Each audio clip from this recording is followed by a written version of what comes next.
This dive is on the El Faroud. She was an 11,000-ton tanker put into Valletta for repairs and had a horrific accident that killed 8 or 9 people. She was subsequently cleaned up and sunk as an artificial reef. We're diving on the stern section, which is separated from the forward section.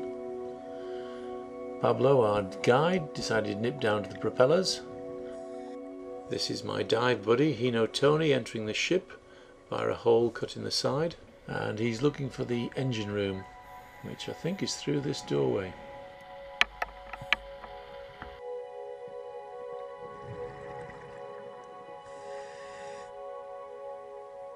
We're now in the top of the engine room, but it drops down quite a few floors.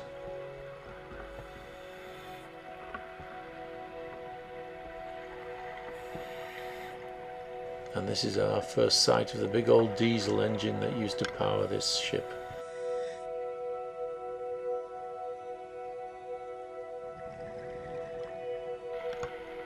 In order to avoid kicking the silt up for Tony while he filmed, I decided to stay at a higher level in the engine room and look down on him while he did his tour of the engine, or the ancillaries.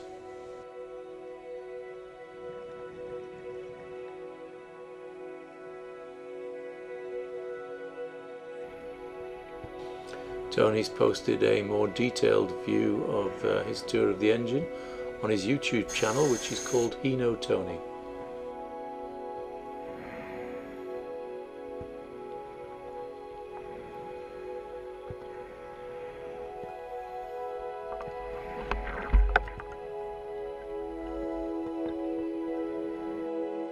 Because we got video lights rather than diver's lights, we can illuminate the entire engine.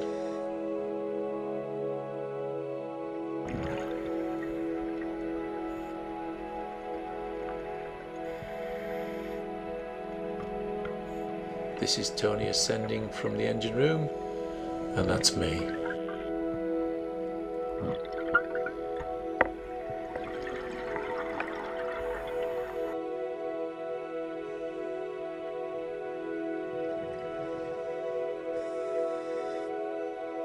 A very pleasant dive, but one thing I was surprised about was the absence of life, because they talk about barracuda and all kinds of fish on this wreck.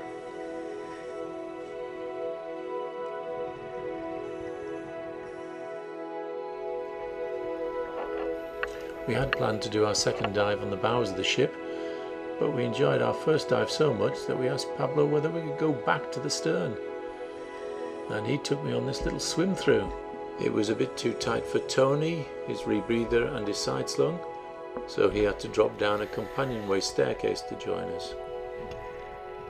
And this is me with Tony falling in behind me, having come down a companionway.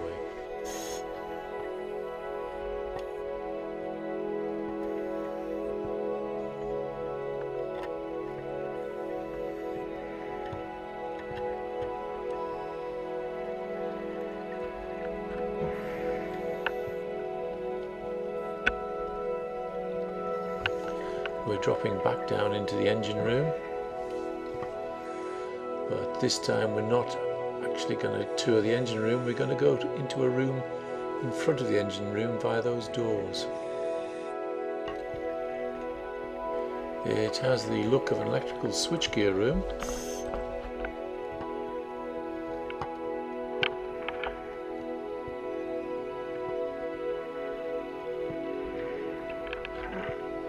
Tony found a nice little alcove to hide in, and then waited for the arrival of an unsuspecting diver, in this case Sam Brunsden, who he illuminated and ruined his night vision.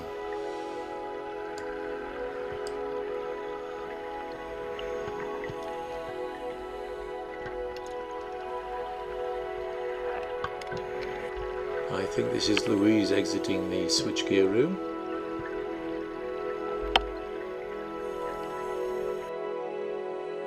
At the end of the dive, we emerged from the interior of the ship and leisurely floated up past the various decks.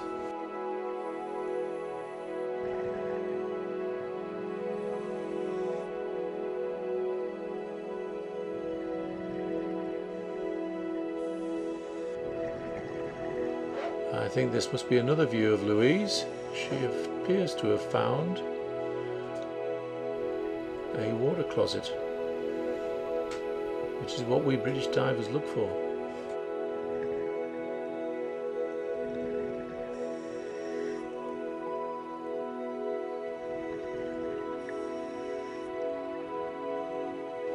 And that is the end of 2 very pleasant dives on the El Faroud. Nice wreck and very rarely blown out.